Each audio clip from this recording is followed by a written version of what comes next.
Hello दोस्तों, अस्सलाम वालेकुम। 10 चीज़ें अपने मुकाबले में 10 चीज़ों को खा जाती हैं।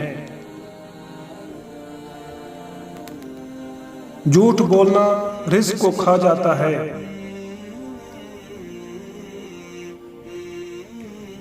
जुल्म करना अदल को खा जाता है।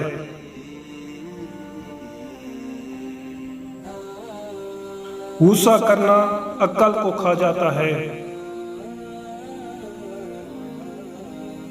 पेशेमानी करना सखावत को खा जाता है।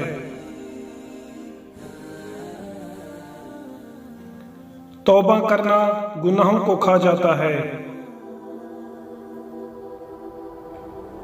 गम करना उम्र को खा जाता है। नेकी करना बद्दी को खा जाती है।